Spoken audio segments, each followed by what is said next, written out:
Hello, I'm Gareth from Sherbet Lemon and we're producing a brand new podcast for Blackpool Football Club. Today we have Martin Booker, Head of Partnerships, who's going to be the host of that podcast. So Martin, here we are. Before we get started, should we perhaps talk a little bit about our relationship and how this thing's come about? Yeah, good to catch up today, Gareth. Yeah, started a couple of years ago, obviously, when you guys got involved as a business partner of the club. I think it's fair to say the relationships developed very quickly.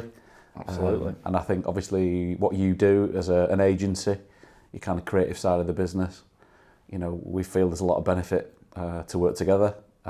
So it's good to kind of elevate and grow that partnership, which we have done in the last 2 years, and here we are today.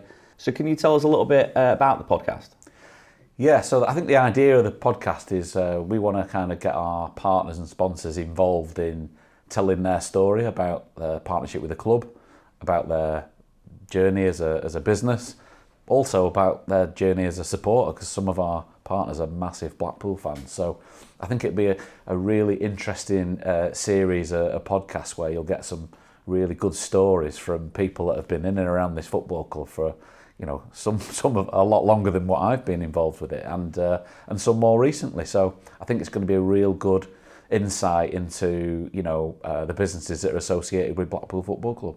Fantastic. So talking about that then, we thought we'd spend a few minutes just putting you under the spotlight, talking about your history with the club and what Blackpool means to you. So let's get started then. So where did it all begin? So I obviously back in late 80s, early 90s, started coming to watch the odd game, it's fair to say, in the late 80s, watching Blackpool with some of my friends. I used to play football kind of locally at weekends and stuff, and then, you know, a few early injuries and stuff kind of knocked that kind of playing side of it, and then the interest just grew in terms of getting involved with coming down to the games, down at Bloomfield Road, Old South Stand, you know, behind the goal, South Paddock, watching games with my mates, and that's where it all started. And then obviously in the 90s, you know, it was very different football back then, and the stadium was very different. Yeah.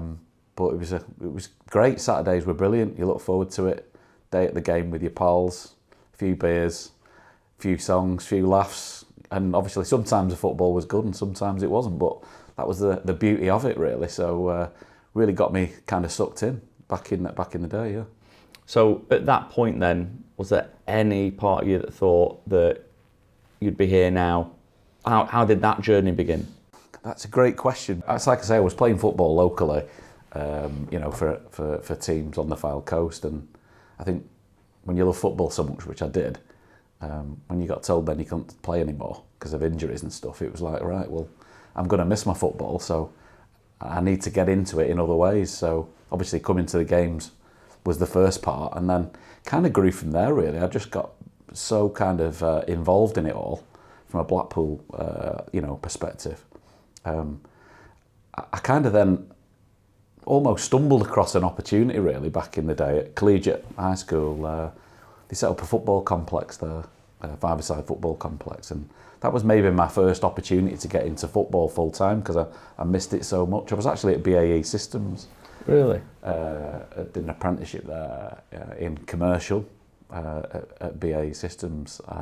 So I had a pretty good job, to be fair, outside of my, you know, my kind of social life, and but I had this passion for football, and then we got an opportunity of setting up this football complex at Collegiate School, and that's where the kind of football background started. So that was a complex where our job, I suppose, you know, as a group of people, was to go out into Blackpool and tell people about this new five-a-side football centre, and everyone started coming playing there, and we had 250 teams playing football every week. So you get to know the football community then. You go to matches, and then you see all these people then playing football in the evenings and at weekends down at that complex. So that's where the kind of football journey started, really. But then I got an opportunity, first and foremost, in professional football at Stockport County. Right, okay. So that's where the professional side of it started, as a commercial manager there. Then went to AFC Fylde with Blackpool fan at the time, who was a guy called David Aythornthwaite. He's now the chairman and owner of Fylde, but started that journey back then. Had a great few years there, a lot of success, small club, building it up, only employee, but it was kind of almost building a football club from nothing. Commercially, community, all that kind of thing, operations, match days. And then went to Fleetwood. Got the opportunity to go to Fleetwood just in the Football League. That was when Fleetwood were on a bit of an upward curve, and Blackpool were, obviously, as we know, we had some difficult times, didn't we? Yeah, absolutely. The kind of boycott years and everything. So Fleetwood was on the up, Blackpool was not, and then got the call, and the opportunity came up to come to Blackpool in 2019 when the takeover was happening, and the feel-good factor was back. I remember coming back to the homecoming game in March 2019 here at Blackpool. The place was absolutely bouncing. Blackpool fans got the club back, which was, amazing. Here we are, 6.5 years later, at Blackpool Football Club, and it's obviously a very different club to what it was even 6 years ago. Absolutely. And can you tell us a little bit about how your role has evolved in the club over the years? Yeah, initially I came in as business development manager, and it was all about reconnecting the kind of business community with the club again after obviously a period without that kind of level of engagement, when kind of fans were staying away. That then evolved into a commercial manager role, but I was overseeing kind of hospitality, sponsorship, advertising, kind of the whole broad spectrum. But I think it's fair to say a few months back we recognised that, if we're going to grow the business in different areas and kind of, grow revenue and add more value, if you like, to, the kind of partner programme, I needed a dedicated focus on it. So my focus changed to head of partnerships and sponsorship. So it just gives me that clear focus, on managing that kind of partner programme, your kind of top tier sponsors, adding value, doing a bit more research and development on potential prospects and new businesses we can get into the club. You then go in there and meeting people with a genuine understanding about the business before you even meet them. So you kind of get a bit of a feel about the company. I feel also that myself and Dylan, who's in my team, have now got that time also to review how the partnerships are performing, how the rights delivery is going.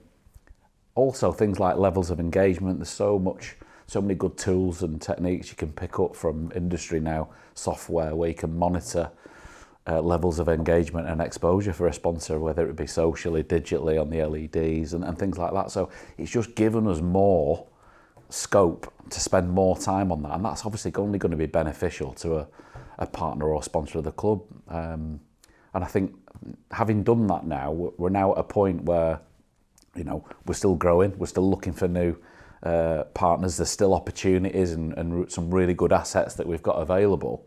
But we're able to kind of target businesses, do you know what I mean? And spend a bit of time on that, which is only going to help us grow what we're doing in the future. So I think that emphasis now is really helping us, and obviously it'll help us continue to grow in the future.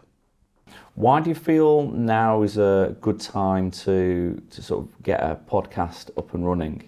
Obviously we've got a lot of business owners who are big Blackpool fans, but they've also had a successful business journey. They're creating new businesses, they've sold businesses, they've developed businesses in this area, and some have actually gone on to do it, regionally, nationally, and lately internationally as well. So it's brilliant to be associated with that and be part of it and play a part in helping them businesses raise a profile, all the exposure that comes with it, through the football club. And we've just got that kind of sweet spot at the moment with Blackpool fan-owned businesses really prospering as part of the programme.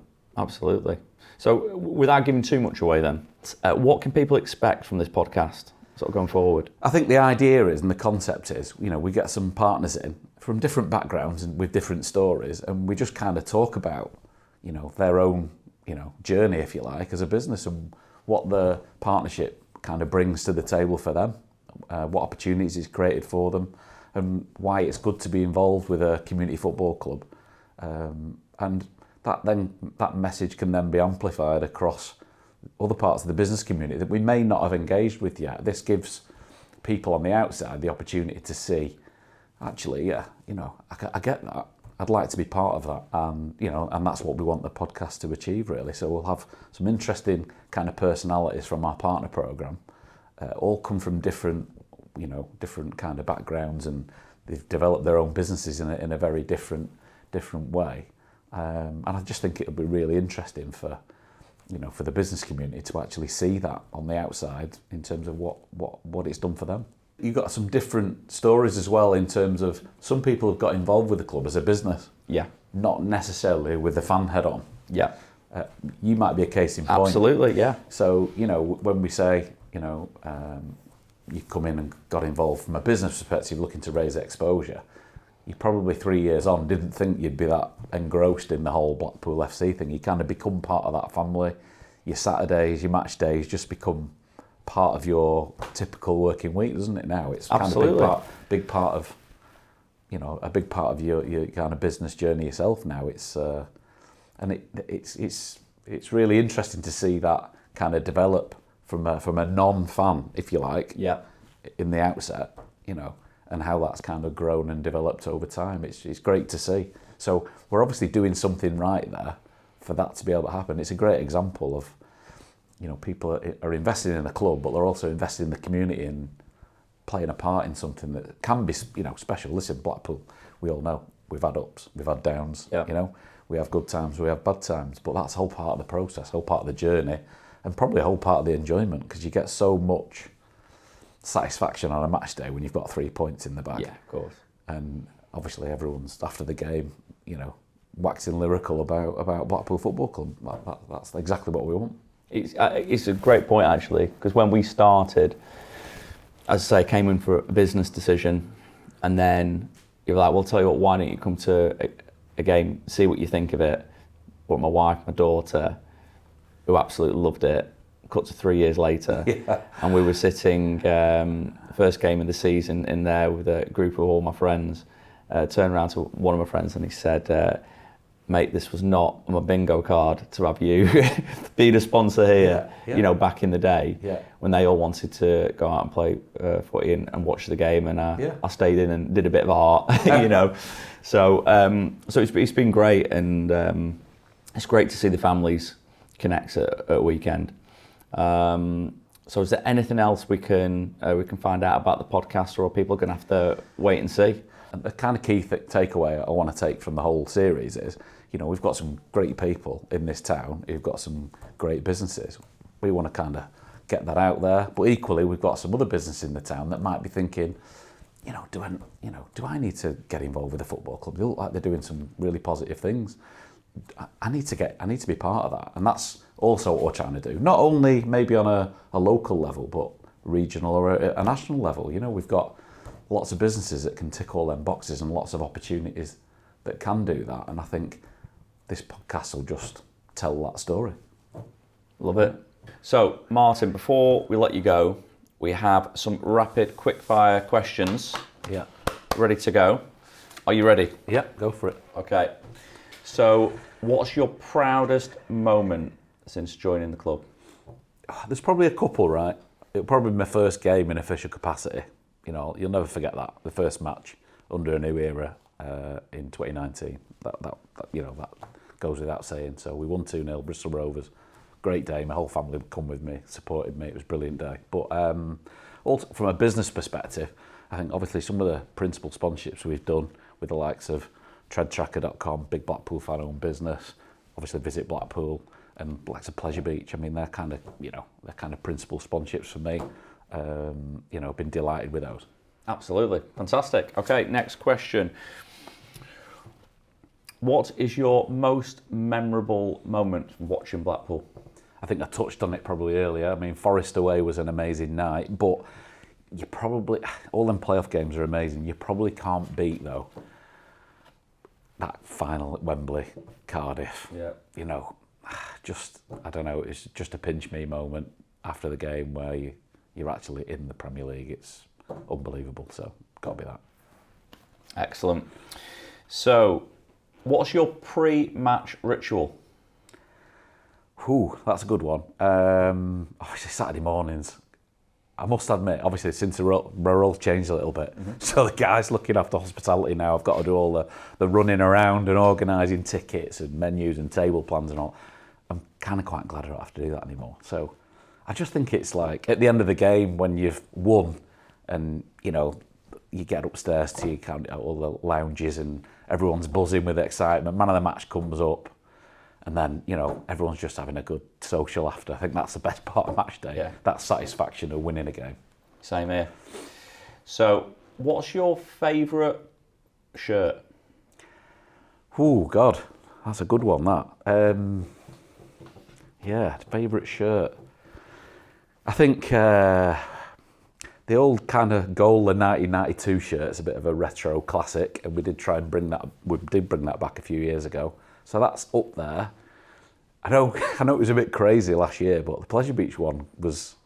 I'm not saying it's one of my favourites, but it's quite. Okay. You know, well, it was just kind of different, and it just kind of fit the mould. So yeah, but it's a tough. We've had some good kits. The Bass kit's a bit of a classic. I love the Bass kit. But I think I'll probably go with that original one, 92. You know, playoff goaler shirt. Yeah, love it. Yeah. And finally, what do you love most about Blackpool? I think obviously when you're from the town, everyone's kind of like, you know, so kind of pro, aren't they? Blackpool, community behind the football club. We're flying the flag for the town. Big tourist attraction. You know, everyone in the UK, when the football fixtures come out at the start of the season, they look at that first fixture, don't they? Have we got Blackpool away? You know, so I think that's great that for us, because there's not many clubs will have that in their locker, and I think that's quite a unique thing about Blackpool in this place. So I think that, yeah. Great answer. Mine, thank you so much for your time today. Cheers, Gareth. Enjoyed it. Enjoy. All right. Thank you.